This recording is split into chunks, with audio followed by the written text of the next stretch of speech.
Now, from CBS News Miami, this is Facing South Florida with Jim DeFede. Welcome to Facing South Florida. I'm Eliott Rodriguez. Jim DeFede is off this week. Today is Father's Day, a day to honor fathers, fatherhood, and parental bonds. According to the U.S. Census Bureau, 17.4 million children in this country are currently living without a male figure in the house. That's 1 in 4 children with no biological father, no stepfather, and no adoptive father. So today's program will focus on the current crisis of fatherhood. My first guest represents an organization providing father figures to at-risk boys since 1993. 5,000 Role Models of Excellence offers mentorship and guidance, tapping the potential in all boys to help them overcome obstacles to succeed in life. Paul Wilson is an executive mentor with the group. He also happens to be the son of the founder, Congresswoman Frederika Wilson. Paul Wilson, it's good to talk to you. This interview will air on Father's Day. So first of all, let me start things off by saying Happy Father's Day. Thank you. I appreciate that. Happy Father's Day to you as well. Thank you very much. And before we talk about the 5,000 Role Models of Excellence and your involvement with this group, let me just ask you, what does Father's Day mean to you?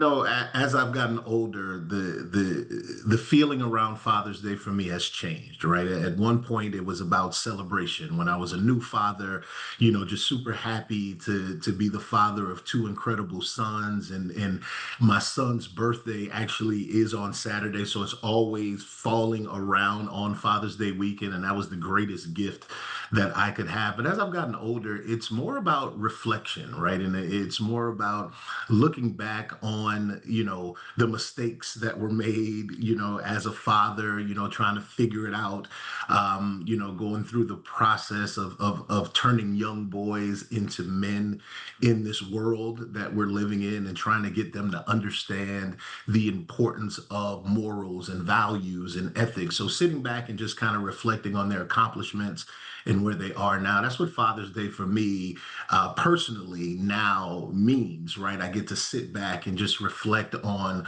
that. And they ask me all the time, "Oh, what do you want for Father's Day?" And I tell them, "You already gave it to me. You give me the power to be able to call myself your dad and point at you and brag about you and your accomplishments and all the things that you've been able to achieve." That's great.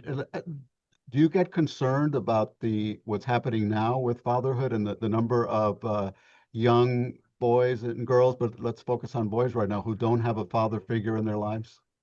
Yeah, and that's always been a concern for me, right?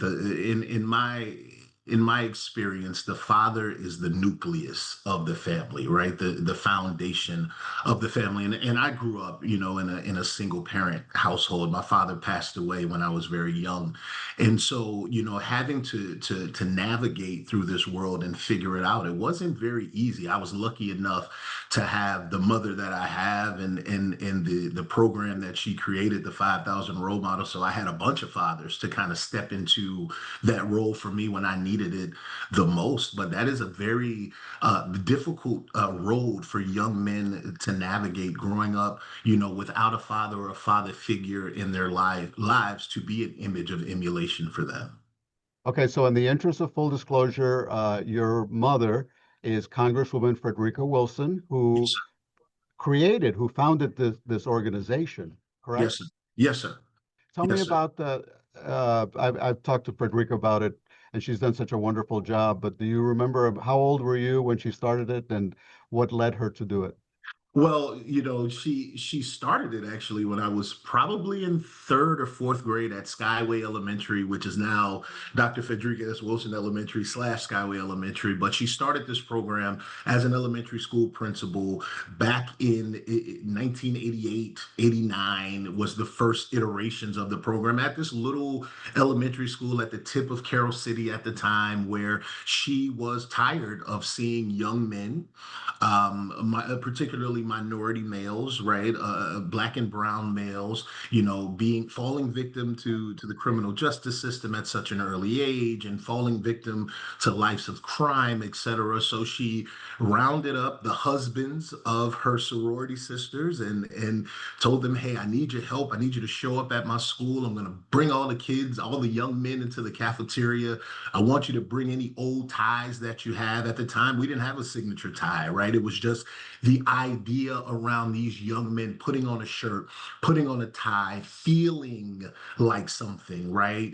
She understood the power of that, the power of these images of emulation, these men, these businessmen, lawyers, doctors, entrepreneurs, whatever they were at the time, coming into this school, showering these young men with love. She knew that it would have a positive impact and a positive effect. How is that program impacting young men? Well, 5,000 role models, we've always looked at things as fatherhood beyond biology, right? You don't have to be a blood relative or blood related to a young man to play that role in their lives or some version of that role, right? And so we always focus on, being with them shoulder to shoulder, being realistic mentors for them, people that they actually can call on, people that they actually can depend on, right? For advice, for encouragement, and most importantly, to hold them accountable, right? That's the whole foundation of the role models program, to step into the lives of these young men where in many instances, Eliott, they have a father, right? And we're embraced by the fathers that they have, and they encourage us to help them raise these young men. Paul, if there's somebody out there watching this interview and they may know a boy or a young man who could benefit from this program, how do they go about joining?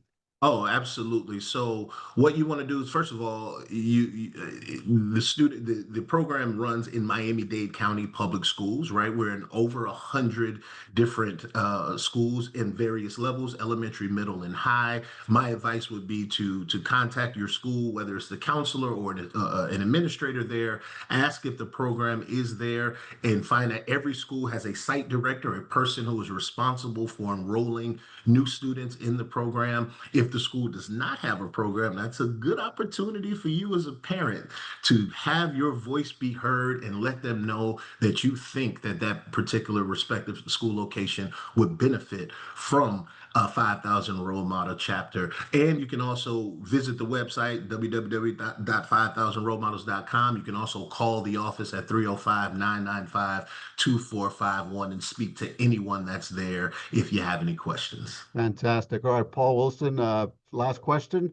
What are your plans for Father's Day?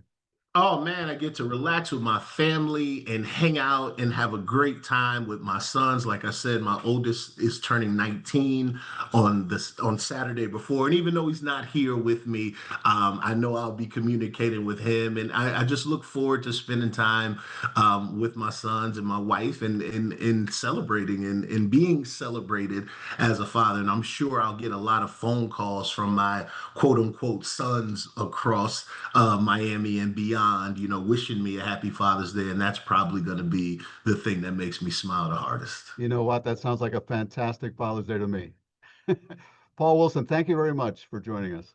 Thank you. Appreciate it. When we come back, he's an international singing sensation, a Miami icon, and a father of 6.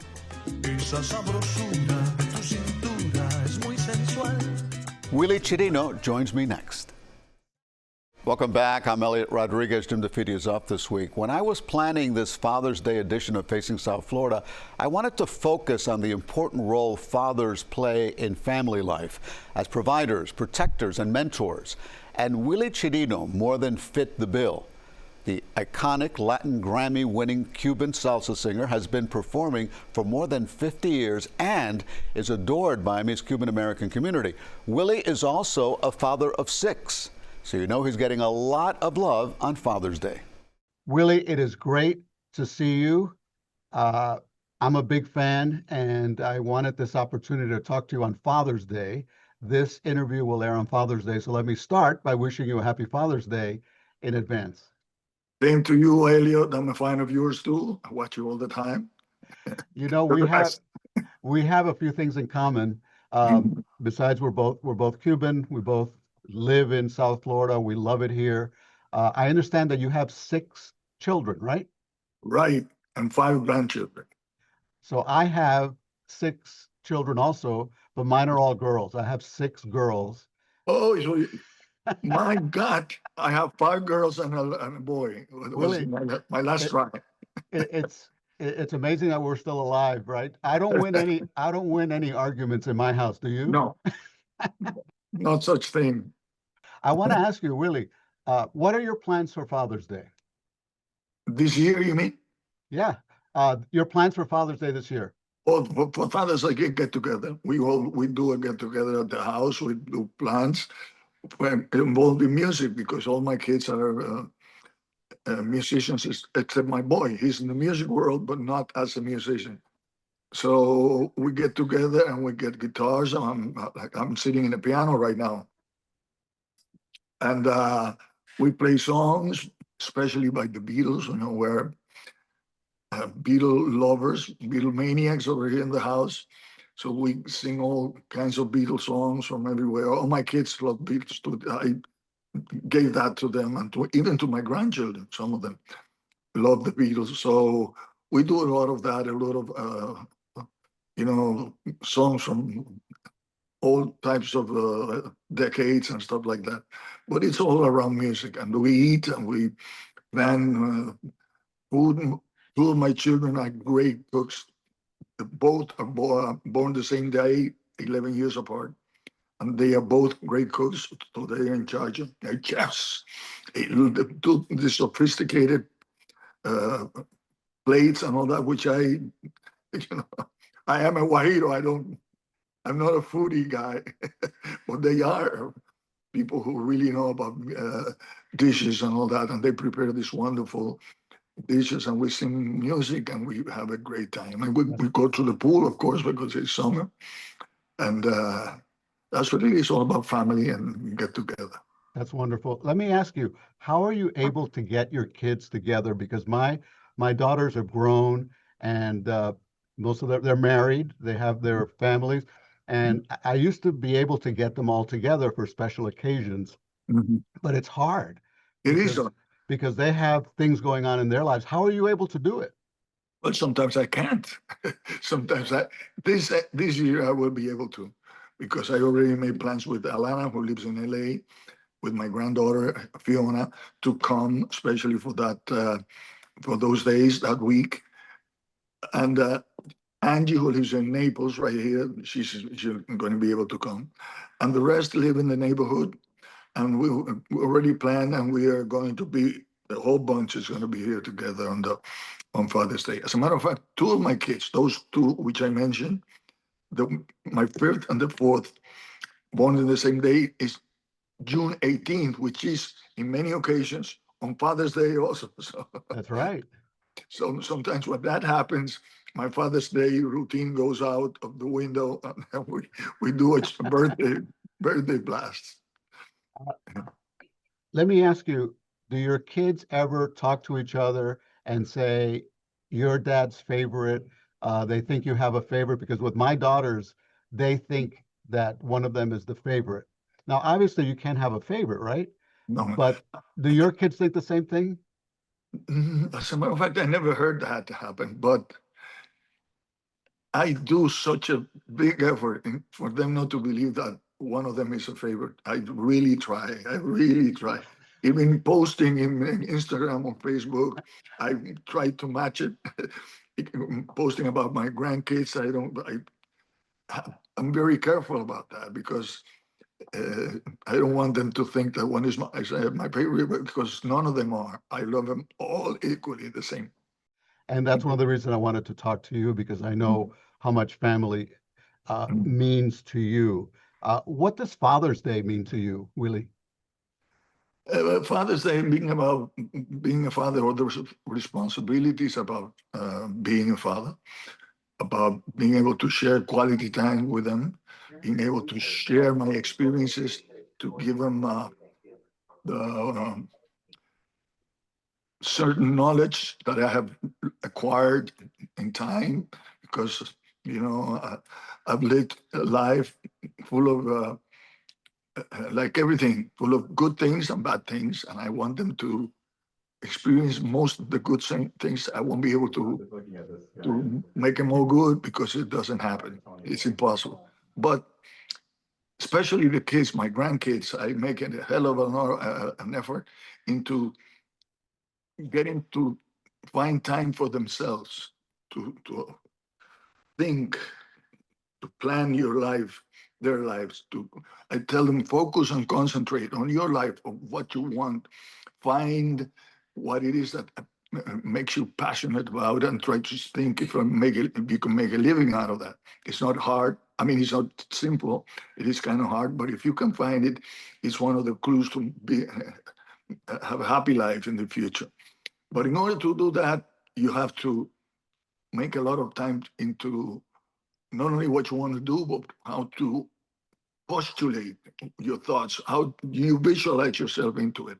I think that's a secret of mine, which is not a secret. It's what I've learned, which works, really works, is visualize your future and dream big. I tell my kids, dream big, make it big.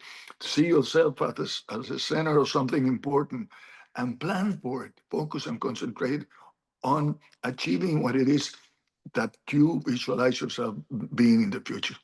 You know what? That is so true because my parents, came to this country, from Cuba, Mhm. and they had a sixth grade education. They just came here and worked hard. My father owned a bodega Oh, yeah. in the Bronx, in New York, and what I'm most grateful to them is that they allowed me to do whatever I wanted to do, to dream and to find my career. If I had told my parents when I was going to college, oh, I want to study to be a journalist, they had Mhm. no idea what that was about, but they didn't stop me. They encouraged me to follow my dream, and they taught me by setting an example. They didn't lecture me, but I learned from watching them. Exactly. In my case, was a little different because Yeah. I don't come from a musical family at all. My father was a lawyer, graduated from the University of Havana. My mother was a pharmacist, graduated from the University of Havana. They had no notion of how to evaluate my musical talents. So they always said, well, how about if this music thing doesn't work out? What are you going to do? So they made me go to college. And I chose what career should I choose in order to not to be bored in school, because I know I wasn't ever going to do anything but a musician. But I chose marketing advertising because advertising has a lot of artistic value Sure. into it. I Mm, want to ask you about your father because you mm. actually wrote a song about when you left Cuba. Your father dressed you up like a little sailor, and you left as part of Pedro Pan. You Absolutely. left by yourself, 14 years old, all alone, leaving, not really understanding, I would think, not really understanding what was going on, because at that age, to see what happened in Cuba, just the country just turned around. Um, how grateful are you to your parents, your father? Since we're talking about Father's Day, did your Uh, father give you advice when you left? that they actually chose my path in those early hard years, and they chose to do something which is very hard. And I sometimes my wife and I, we have a discussion about it, and I agree with what they did. Sometimes she doesn't agree, because it is very hard for a kid to all of a sudden leave your. We're not um, refugees of necessity of economic situation. We were political exiles. So we had a good life in Cuba before Castro, or even after the first couple of years of Castro. I was starting to uh, develop relationships with girls at the time. I have my little girlfriend and partied with my friends and all that. And it was hard for me to leave. But Eliott, listen to this. We were convinced that uh, government declared communist 90 miles away, the United States wouldn't survive very long. So I said to my friends, I'm leaving. I'm going to go to United States for maybe 6 months at the most, and I'll be back because, Castro and the revolution cannot survive 90 miles away after declaring themselves a communist government. So that made it a little less painful, but it was very dramatic. When we come back, how does he do it? How has Willy Chirino balanced his role as a husband, father of 6, grandfather of 5, and a successful career as an internationally known singer? What he told me next. Welcome back. I'm Eliott Rodriguez. In my interview with Willy Chirino, I asked him how he's managed a career as an internationally known singer with his responsibilities as a father of 6. Here's what he told me. It is not easy. It is not easy. I know that, because we have to travel sometimes weeks outside of the household. But as long as you deliver quality time to them, as long as you let them know every day, like I do, not every day, every hour sometimes, that you love them, that you are, there for them. I do that every day with all my kids to make sure that they know that in me they have someone they can trust and they can hold on to in case they fall or if they have any kind of problems. So that makes up for the times that I've been away because I had to work, and work is part of the survival. But I made it up with being extremely loving to them. I remember my older daughter used to call me my ever-kissing father. Oh, my God, stop it. And I used to hold them and kiss them because I am like that. And that, I think, makes up with the times that I have been absent because of work. Would you consider yourself a strict father? Not at all. I mean, they can make anything they want with me. I don't care. I have some stories about that you want to hear. But even my daughters relating to me and my grandkids, they say, "Why did you do that?" Because I give them whatever the hell they want. Whatever. I'm not a strict father at all, in any way, shape, or form. Yeah, I'm the same way. I'm not strict. My parents weren't strict with me. But the line that I would always use with my girls when they were little, wait until I tell your mother. So we would play good cop, bad cop. I was the good cop. She would be the bad. Is your wife strict? Was your wife strict with them? It's a lot more than I am. Let's put it that way. A lot more than I am. I am. No, I don't want to say the word. But they do anything they want with me. Anything they want. Willy, it has been such a pleasure. It's been a while since you and I talk, and I'm just so grateful to have spent this time with you. And I just want to wish you the best Father's Day ever. Enjoy it with your kids and your grandchildren, and just make the best of it. Thank you, Eliott. Same to you. I wish you could get the 6 of them together. Have a great time. I'm going to keep trying. Yeah. Okay, thank you very much. I know it's hard, almost It's impossible. hard, but it's worth it. God bless you. Thank you, God Willy. bless you. Muchas gracias. Gracias a ti. At age 78, Willy is still writing songs, still performing and touring, but the good father that he is always makes family his first priority. And I hope he enjoys Father's Day surrounded by his wife, his children, and grandchildren. And that's all the time we have today. Happy Father's Day to all the dads who are watching. You can watch me during the week on CBS News Miami at 5, 6, and 11. Enjoy the rest of your day.